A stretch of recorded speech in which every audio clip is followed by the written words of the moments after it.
샬롬 샬롬 샬롬 샬롬. 하나님 사랑합니다. 여러분 주 안에서 사랑합니다. 역대 11장 말씀이죠. 네, 우리 13절부터 23절까지 함께 교독했습니다. 제사장들의 행방에 대한 것이 나와 있습니다.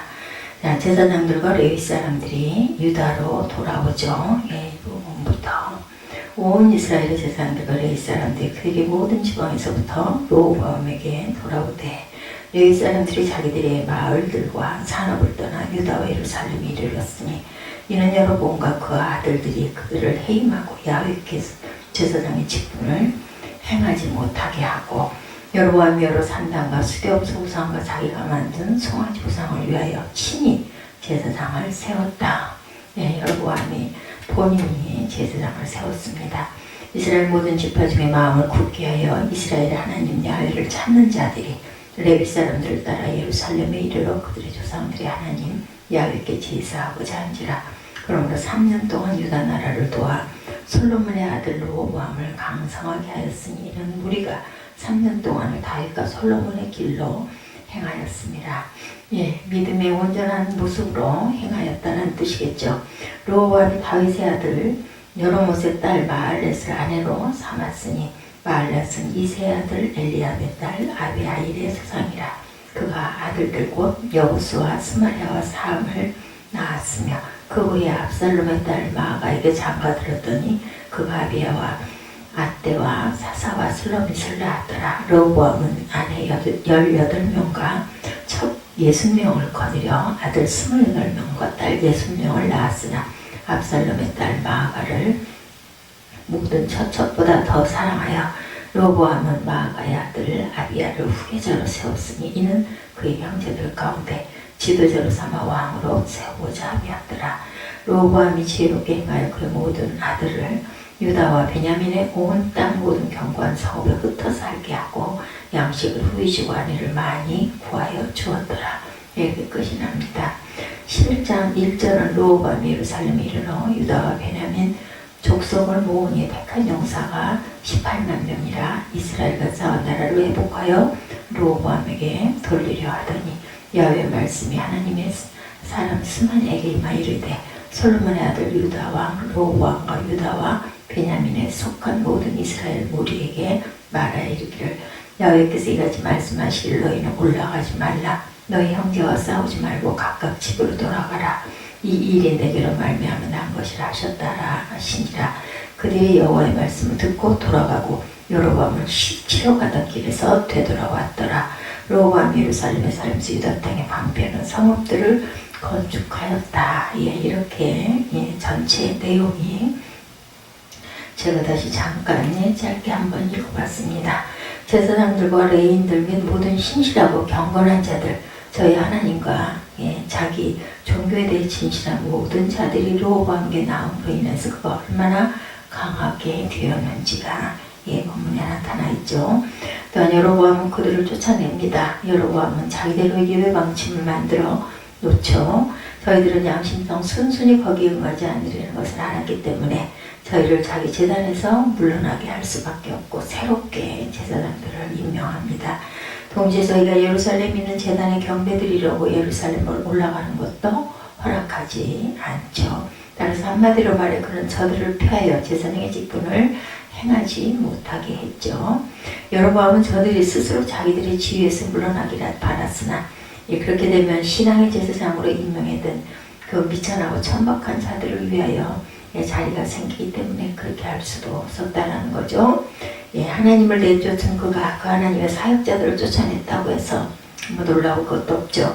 그들은 여로보암의 목적에 타당치 않았고 자기가 하라고 시키는 일은 무엇이나 시행하려 들지 않았고 그의 신들을 섬기지도 않고 그가 세운 황금 우상을 예배하지도 않았겠습니다. 그러므로 그들은 곧 자기들의 향리와 산업을 떠나는 부분이 나타나죠. 14절에 레위 사람들이 자기들의 마을들과 산업을 떠나 유다와 예루살렘에 이르렀으니 이는 여로보암과 그의 아들들이 그들을 해임하여 야훼께 제사장의 직분을 행하지 못하게 해서 그리고 그 뭐 할 일이 없잖아요. 떠날 수밖에 없었겠죠. 원래 레위인들은 각 지파의 기업 중에 얼마씩 떼어내서 자기들의 성읍을 허용받았고 거기서 편히 먹고 마시고 많은 선행을 행할 수 있는 기회를 얻었는데 이제 그는 유다와 베냐민에 있는 성읍들을 제외한 모든 성읍에서 축출을 당하게 됩니다.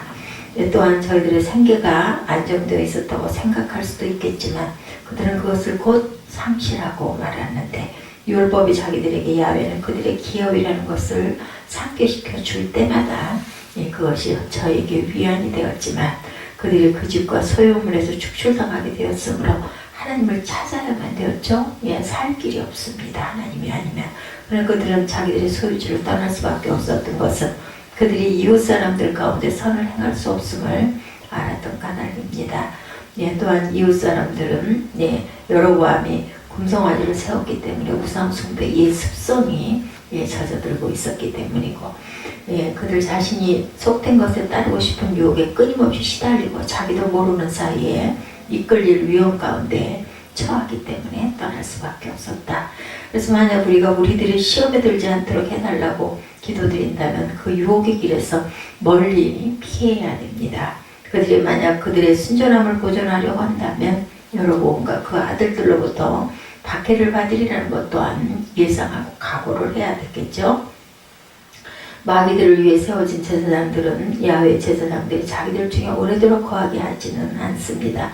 그 무엇이 우리를 세속적 이득으로 잡아 끌든지 거기에는 항상 신앙과 양심을 난파시킬 위험이 있겠죠.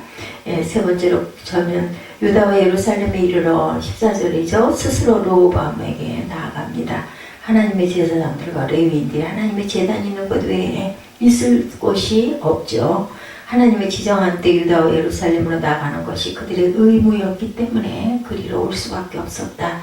그들의 도망할 피난처가 있었다는 것은 그들에게 베풀어진 금유지고 여로보암이 비록 그들을 내쫓았을지라도 반갑게 맞아들여서 환대할 만큼 친밀한 자들이 있어서 저희가 이방인의 땅으로 가지 않을 수 있었던 것도 어찌 보면은 자비였습니다. 자기 형리와 자기 나라의 산업을 버려두고 떠나는 것은 그곳에 그대로 있었다면 살 수가 없었을 것이기 때문에 살기를 위해서 찾아 나선 거죠. 자기들이 먹고 살 생계보다 자기들의 일을 소중히 하였다는 증거가 됩니다. 레위인은 그래야 되겠죠. 그것을 버리고 떠난 것은 하나님을 섬기지 못하도록 금지되어 있었기 때문이고 그들은 하나님의 섭리와 하나님의 규례에 따라 하나님의 법도를 마음대로 즐길 수 있는 곳에 살고 있는 형제들의 자비를 의지하러 떠난 거죠. 의무의 길에서 만나는 궁핍이 죄악의 길에서 만나는 풍요함보다 훨씬 나을 것이었습니다. 타락된 양심을 가지고 부귀와 쾌락 속에서 사는 것보다 레위인들은 자신들이 할 수 있는 또한 자신들이 기도할 수 있는 하나님을 의지하는 거죠. 감옥 속에서 죽더라도 영심적인 그리고 자신의 의무와 그 모든 것을 할 수 있는 그곳이 훨씬 더 자유하고 편한 곳이었습니다. 르호보암과 그 백성들이 비록 자기들만 해도 너무 혼잡할 정도여도 그들을 수용할 여유가 없었을지도 모르지만 환영해서 받아들인 것은 굉장히 칭찬받을 만한 일입니다. 양심적인 피난자들은 그들을 추방하는 자들에게는 저주를 남기고 떠나지만 자기들을 맞이하는 나라에는 축복을 가지고 당연히 그렇겠죠. 갑니다. 진리를 지키는 의로운 민족이 들어올 수 있도록 대문을 열지어다. 이것이 굉장히 좋은 책략입니다. 이사야 26장의 1, 2절에 증거하죠. 제사장들과 레위인들이 예루살렘으로 올 때 각 지파 중에서도 신앙이 돈독하고 경건한 이스라엘인들이 모두 그들을 당연히 따라왔습니다. 마음으로 이스라엘 하나님 야훼를 찾는 자들 곧 하나님께 대한 의무를 양심의 명령으로 삼고 의무에 진지하며 확고부동한 그들은 자기 조상의 유업을 팽개치고 예루살렘으로 가서 거주할 집을 구하였습니다. 이는 저희가 원하던 하나님의 제단이 자유로이 나아가고자 하였더라. 16절에 증거하죠. 송아지 우상을 경배하는 유혹에서 벗어나려고 떠납니다. 과감하게. 우리의 영혼에 제일 좋은 것은 우리에게 가장 좋은 것. 우리의 모든 선택 중에서 종교에 대한 유리한 배려가 모든 외적인 편의보다 우선해야 합니다. 하나님의 신실한 제사장들이 있는 곳에 그의 신실한 백성들도 있겠죠. 여로보암이 하나님께 사역자를 쫓았다고 하더라도 모든 참 이스라엘들은 그 하나님의 종들을 인정하고 옹호하지 않을 수 없다고 생각을 할 거죠. 너는 내가 사는 동안 레위인들과 쫓겨난 레위인들을 버리지 말라. 여호수아 3장 3절 말씀이죠. 법궤가 옮겨가거든 너도 옮겨서 그 법궤를 그 법궤를 쫓아가라. 이렇게 말씀합니다. 그들은 유다 왕국을 강성케 합니다. 17절에 그들은 그토록 많은 인원을 더하여 자기들이 가져온 재물을 보탰을 뿐만 아니라 자기들의 피난처가 된 유다 왕국을 위해 경공과 기도로 복을 빌어주므로 그 나라를 튼튼하게 해나갑니다. 종교와 성도들을 보호하고 격려하는 것은 국가에는 큰 힘이 되고 국력의 신장에 보탬이 됩니다. 그들은 르호보암과 그 백성을 3년이나 강성하게 합니다. 그동안 그들이 다윗과 솔로몬의 길, 즉 두 왕의 선한 길을 걸어갔기 때문입니다. 그러나 그들이 그 길을 버리고 스스로 하나님의 은총과 보호 밖으로 떠나고 말았을 때는 가졌던 좋은 친구들도 그들을 도와 강성케 할 수가 당연히 없겠죠. 우리가 하나님과 그에 대한 하나님의 의미에 집념할 동안에는 힘을 갖지만 그렇지 못할 때는 그 힘이 상실됩니다. 르호보암이 활락성을 탐닉함으로 말미암아 얼마나 쇠약하게 되었는지를 23절에 보면 그는 그 아버지처럼 많은 아내를 원하였다. 이렇게 나타나죠. 그러나 이 일에 있어서 그가 자기 아버지보다 현명하였으니 아내를 취하되 이방 여인과 호인하지 않을 것 같이 보였습니다. 여기서 언급되고 있는 처첩들은 이스라엘의 딸들일 뿐만 아니라 다윗 가게의 딸들이고 한 아내는 다윗의 형 엘리압의 소생으로 나타나죠. 18절에 또 다른 아내는 압살롬의 소생.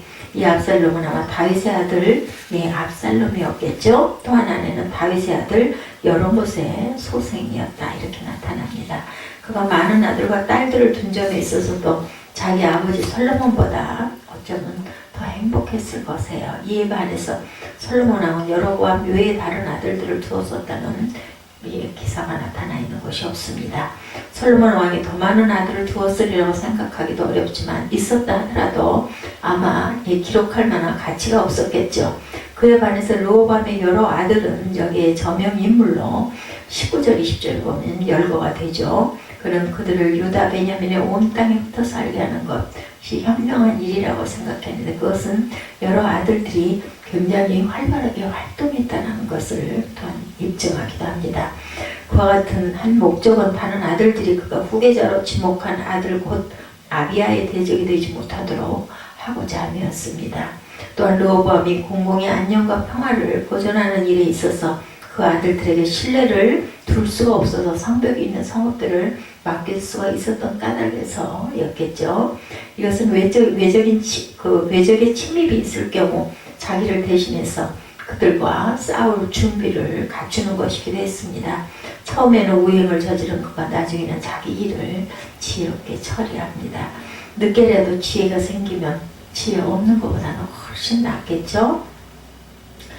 또한 기지는 비록 한 왕국을 이런 값비싼 대가를 치르고 샀다 하더라도 손에 잡기만 하면 좋은 것이다. 이렇게 말을 하죠. 그래서 우리는 잘못됐다 하더라도 바로 잡을 줄 아는 그런 지혜가 늦었다 할 때라도 그것이 깨달아졌을 때는 얼른 돌이킬 줄 아는 지혜가 있어야 되겠다. 그래서 제사장들과 레위 사람들이 유다로 돌아오는 그런 내용의 이야기를 우리 함께 나눠봤습니다. 오늘도 하나님이 주시는 축복으로 하루를 기쁨과 감사 그리고 하나님을 더욱더 경외하는 그런 사순절 기간 되시기를 주님의 이름으로 축복합니다. 기도하시겠습니다.